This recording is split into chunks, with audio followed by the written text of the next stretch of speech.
very good morning, ladies and gentlemen, this morning on this sunny day, as you can see. Very nice. I'd like to go into a couple of things this morning on our justice system and also the corrupted system, which is establishment which runs everything around us. People like Linda Thayer, who's incarcerated in a prison in Paris in France, illegally of course, by our corrupted justice system, for the simple fact that all she was trying to do was get GC-MAF out to the public to help people with cancer. Of course, the pharmaceutical industry didn't like that, neither did the FDA and neither did the MHRA, so they hunted her down basically and extradited her to France, illegally of course, to imprison her because she was a threat to Big Pharma and their billions of pounds of profit as regards chemotherapy and radiotherapy. Also people like John Patterson as well, who's been illegally incarcerated under the Mental Health Act, illegally of course, for being a whistleblower, for getting information out to the public as regards the horrific abuse of children in this country, from the top of Scotland Yard through to the government, to the royal family and the child protection agencies in this country, who are supposed to look after the interests of children but simply don't. They are abused every single day. Carol Woods, exactly the same. She was incarcerated completely illegally again under the Mental Health Act for simply trying to get the truth out to the public again. Now this needs to stop. Ian R. Crane has done some fantastic work. I actually met Ian last year on the GC-MAF Awareness Day, and it went very, very well. We went round to the Brexit headquarters, the Conservative Party headquarters, the Labour headquarters, and they refused to take the letter from David Noakes, of course, even though they'd agreed to do so in the first place. But the day went very well, and Ian presented himself extremely well and presented the subject very well. And I think the day went well because the public were made aware of what was going on as regards Linda Thayer and her illegal incarceration by our illegal Admiralty courts. And also David Noakes. I haven't heard anything about David Noakes for quite some time now. The last I heard about David Noakes was in January. Apparently he's on the run. The police are looking for him. I don't know. I'll have to ask Ian, see if he has any updates on David Noakes, because I have absolutely no idea what's going on with David at the moment. But people like Yolanda Kenwood, she has been trolling my YouTube channel, as I explained earlier. She's been doing this for quite some time now. She supports a lot of these horrible people. She works for the establishment basically, but little does she realise that when she becomes surplus to their requirements, she will be subject to the same horrific end as all of the rest of us, because she will no longer be needed by these people. And she thinks she's safe in their little circle. She's certainly not safe. None of us are. But she supports people like Ricky Dearman. I remember the interview actually. I can't remember the name of the woman on the BBC who interviewed Ricky Dearman, but she was all sympathetic and, oh, we feel so sorry for you being accused of abusing and raping and murdering children. Of course he has been. And he was a member of a satanic cult that were abusing, raping and murdering children. Yet the BBC were quite happy to let that woman interview him and give him sympathy so the world would understand that he was a good, moral individual when he's an absolute monster. Seriously, a monster. And he's still out there free, persecuting the people that try and bring him down. There's one particular individual who does a lot of work on Facebook, YouTube and other platforms to expose what's happening in the world as regards paedophilia and the abuse of children, the rape, the murder of children on a daily basis, and the abuse within the care system. The child protection services in this country, who are supposed to basically look after children, look after the interests of children, they simply don't. They are abused every single day within that system. The police are involved in this from the top of Scotland Yard, the justice system, all of the judges are also involved in the horrific rape and abuse of children because they can, because they are exempt from the law, because they have money, they have power, and they can do whatever they like, and the public will never be informed of the truth of these horrific individuals in our society. And all the government officials and the politicians who are involved in this as well, they continue to abuse children on a daily basis, but because they have that position, they are also exempt from the law, and people continue to vote these people in. I do not understand that philosophy. I will never vote for any of these politicians. They lie, they cheat, they abuse children, and they think they can just get away with it because the public will never be made aware of their crimes. It's a fact, isn't it?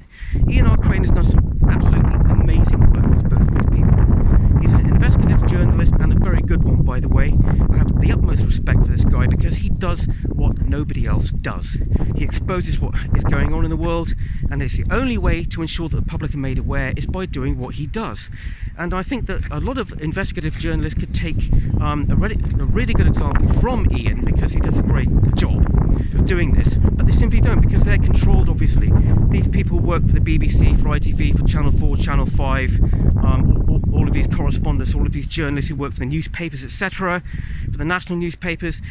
It's all corrupted, it's all controlled, so they can only put out what they are told they can put out. Of course, that's never going to be the truth, because that's how it works. Because the media is totally controlled, absolutely, utterly and unequivocally controlled by the system. The system that controls the media machine. And anyway, 73% of the media is controlled by Big Pharma. So there you go. It's a horrific system. The incarceration, the illegal incarceration of whistleblowers for simply trying to get the truth out to the world as regards the abuse of children and the corruption within Scotland Yard, the police, the government, the royal family, the establishment basically. That's what they've done, is try to get the truth out to the world. But unfortunately, they are not going to allow this truth to get out, because everything is controlled. Google as well is controlled. I had one YouTube channel taken down. I mean, hang on. My YouTube channel was taken down, one of them, because of the content that was on there. Also, I had a message from Facebook last year saying, we apologise, but some of your videos have been accidentally deleted. I hope that it hasn't caused any inconvenience. Well, I'm well aware of why they did it. It's because of the content of those videos. That's why they did what they did. For no other reason, of course, because they don't want the public to understand what's happening in the world. I do a lot of very controversial videos, and I have done for quite some time, a number of years in fact. But at the end of the day, those controversial videos will get out to certain people, and certain people will then start to do some research into the subjects I talk about. You know, it's a fact, isn't it? The only way to get the truth out to people is to actually communicate with people. If you don't communicate your opinion about the way the world is and the way it's so horrifically corrupted, then people are never going to understand the truth, because the media will never tell them the truth. The only way that people will understand the truth is that people do personal videos and do personal research and upload that research to all of the sites like YouTube, which is pretty controlled. Google as well, I've been trying to do that lately, trying to get some stuff onto Google, onto Wikipedia, and all of the other social media sites such as Facebook, which is run by the CIA anyway. It's an intelligence gathering platform. It's no fucking better than Alexa. You know, they lie to you every day. And if it's the truth about something in the world, then they will take it down. It will be considered spam. There again, I've never understood the concept of the spam being considered, I've never considered the concept of the truth being spam. The truth isn't spam. The truth is what it is. You know, it is a particular thing. It's either true or it's untrue. So if you put up something on Facebook which is true about the establishment and the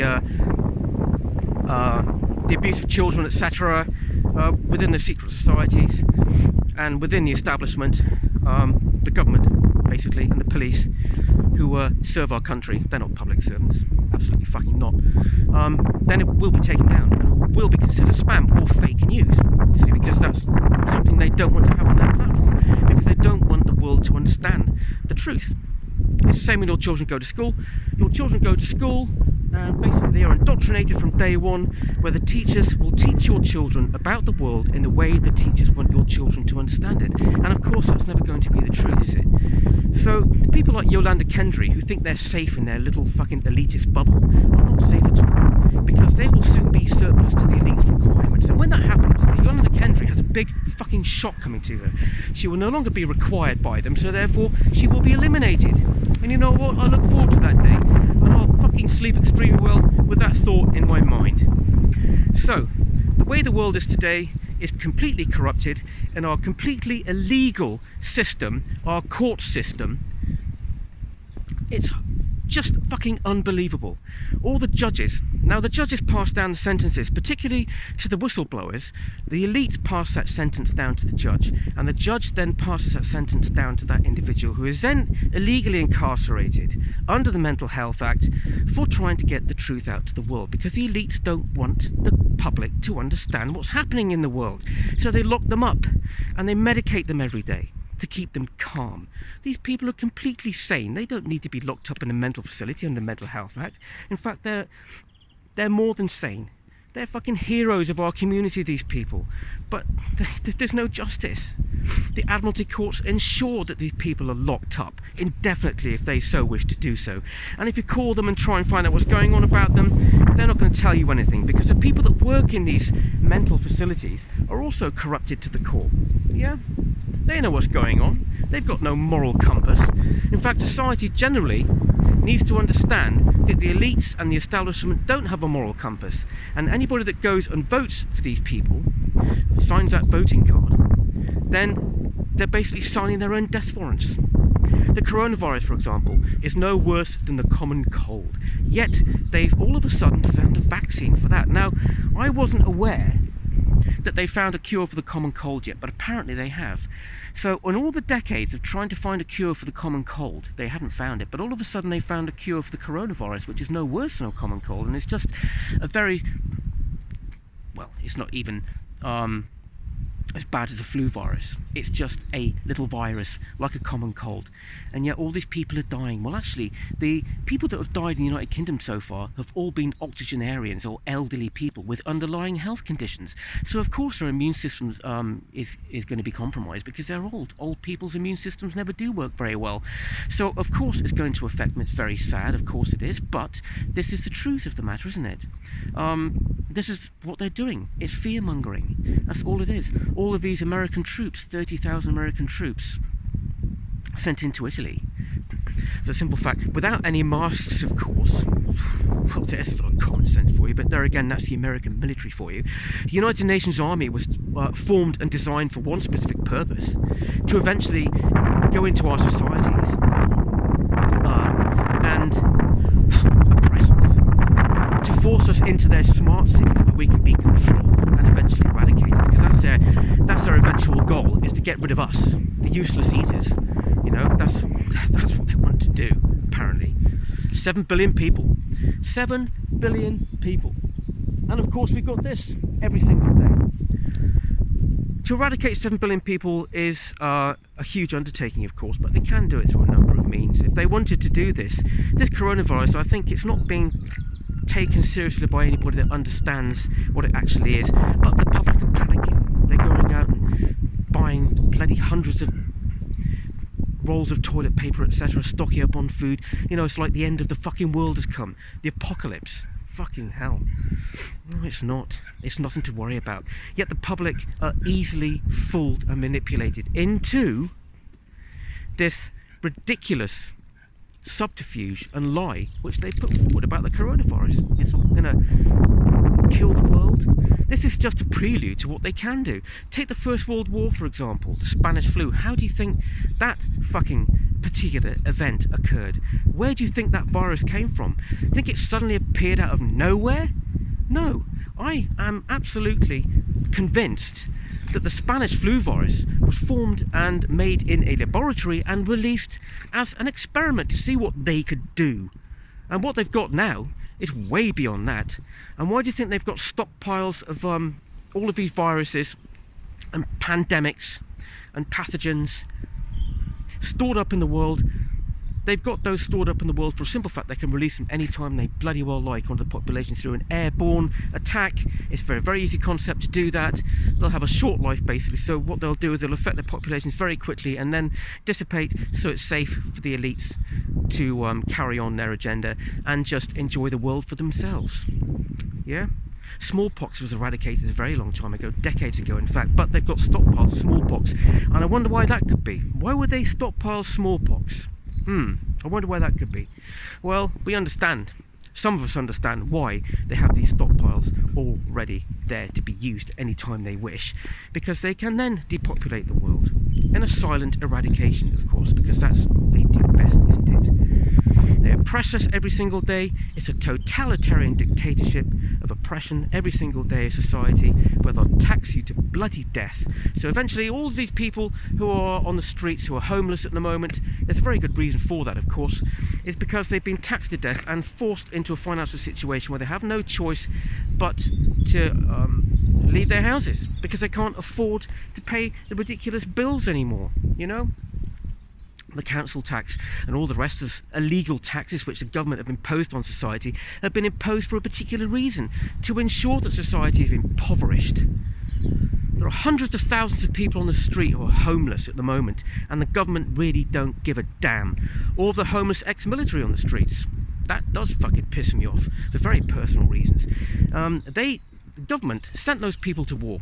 They are inherently responsible to look after those people once they return back to civilian society when they've left the military, with the underlying problems of PTSD, post-traumatic stress disorder, which a lot of these young soldiers do have because they couldn't handle the stresses of being in a live environment, being shot at every fucking day.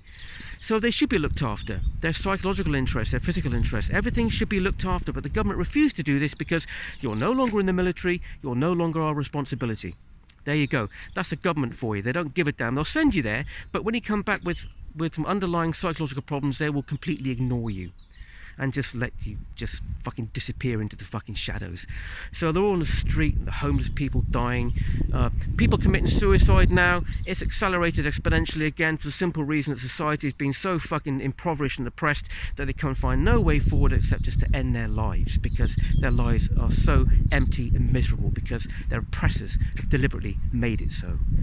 So anyway, I could go on all day about the fucking oppressive fucking system and the completely fucking illegal justice system, which is supposed to serve the interests of the public but simply does not. There is a woman holding a pair of scales with a blindfold. Okay, the only people that are fucking blind are the people that can't see what's happening in the world as regards our justice system. Yeah? It is completely illegal, the Admiralty courts. Where's common law? Where does that come into it these days?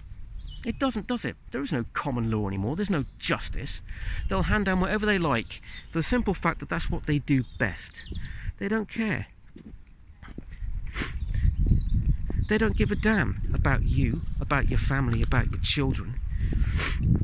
It's not just about the injustices that are happening in the world as regards the abuse every single day of children within the child protection agencies, within the adoption agencies as well, and within the government, the police, etc.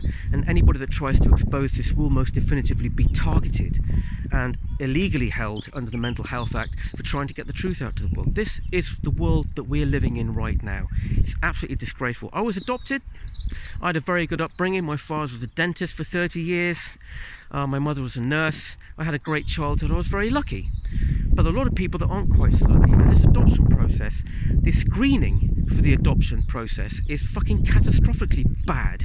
They don't screen the parents these days. There's not enough screening, so they're put into a family where they know very little about the people who are going to adopt these children, and in the majority of times they'll be put into a family where that child will be abused. They're also abused within the child protection services, and the police are involved, the government are involved, the royal bloody family are definitively involved. A bunch of German inbreds. They've been into this paedophilia lark for a very long time. They're all members of the secret societies, the Skull and Bones, the Illuminati, etc., where children are abused, raped, and murdered on a daily basis.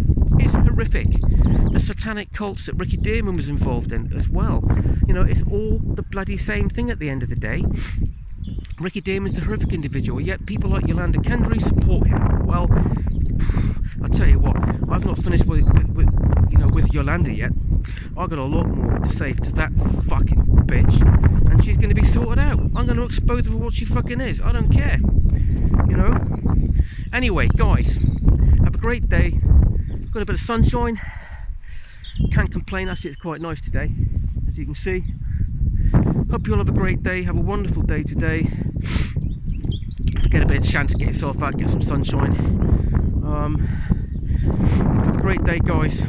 Take care, and I'll catch you another time. Bye for now.